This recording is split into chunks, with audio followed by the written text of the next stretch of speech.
Bengaluru ರಾಜಾಜಿನಗರದ doctor Rajkumar ರಸ್ತೆಯಲ್ಲಿ ನಡೆದ ಹಿಂಸಾತ್ಮಕ ಗಲಾಟೆ ಸಾರ್ವಜನಿಕರಲ್ಲಿ ಆತಂಕ ಸೃಷ್ಟಿಸಿದೆ.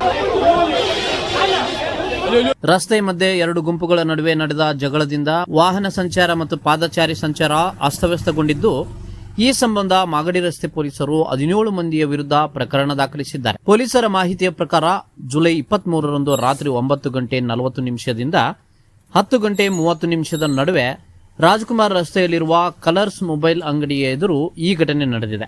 ರಾತ್ರಿ ಗಸ್ತಿನಲ್ಲಿದ್ದ ಪೊಲೀಸರು ಸುಮಾರು 18ರಿಂದ 20 ಮಂದಿ ಎರಡು ಗುಂಪುಗಳಾಗಿ ವಿಭಜನೆಯಾಗಿ ಪರಸ್ಪರ ನಿಂದಿಸುತ್ತಾ ಹಲ್ಲೆಗೆ ಮುಂದಾಗಿರುವುದನ್ನು ಗಮನಿಸಿದ್ದಾರೆ. ತಕ್ಷಣವೇ ಮಧ್ಯಪ್ರವೇಶ ಮಾಡಿದ ಪೊಲೀಸರು ಪರಿಸ್ಥಿತಿಯನ್ನ ನಿಯಂತ್ರಣಕ್ಕೆ ತಂದು ಜನರನ್ನ ಚದುರಿಸಿದ್ದಾರೆ.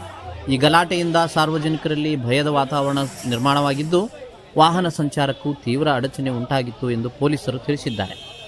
ಪ್ರಾಥಮಿಕ ತನಿಖೆಯ ಪ್ರಕಾರ ಕಲರ್ಸ್ ಮೊಬೈಲ್ ಅಂಗಡಿಯ ಮಾಲೀಕ ಸಿದ್ದರಾಜು ಮತ್ತು ಸ್ಟಾರ್ ಮೊಬೈಲ್ ಅಂಗಡಿಯ ಮಾಲೀಕ ದೀಪಕ್ ಅವರ ನಡುವಿನ ಕ್ಷುಲ್ಲಕ ವಿವಾದವೇ ಈ ಘರ್ಷಣೆಗೆ ಕಾರಣವಾಗಿದೆ ಎನ್ನಲಾಗಿದೆ.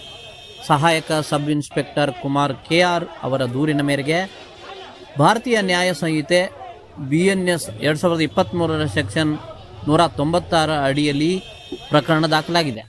ಈ ಪ್ರಕರಣದಲ್ಲಿ ದೀಪಕ್, ಚಂದ್ರಶೇಖರ್, ಅಭಿದರ್ಶನ್, ಗುರು, ಹರ್ಷ, ತನ್ನೀರ್ ಪಾಷಾ, ರವಿಕುಮಾರ್, ಸಿದ್ದರಾಜು, ಇಲ್ಯಾಸ್ ಮುಬಾರಕ್, ಖುರೇಶಿ, ಮಧುಕರ್, ವಿನಯ್ ಕುಮಾರ್, ವಿಷ್ಣು, ಅನಂತರಾಜ್, ಇರ್ಫಾನ್, ಗಿರೀಶ್, ರಂಗಸ್ವಾಮಿ ಹಾಗೂ ನವೀನ್ ಕುಮಾರ್ ಸೇರಿದಂತೆ ಒಟ್ಟು 17 ಮಂದಿಯನ್ನ ಆರೋಪಿಗಳಾಗಿ ಹೆಸರಿಸಲಾಗಿದೆ. ಪ್ರಕರಣದ ಕುರಿತು ಮಾಗಡಿ ರಸ್ತೆ ಪೊಲೀಸರು ಹೆಚ್ಚಿನ ತನಿಖೆಯನ್ನ ಮುಂದುವರಿಸಿದ್ದಾರೆ. ಇನ್ನಷ್ಟು ತಾಜಾ ಸುದ್ದಿಗಳಿಗಾಗಿ ನೇಷನ್ ನ್ಯೂಸ್ ಜೊತೆಗೆ ಇರಿ. ಧನ್ಯವಾದಗಳು.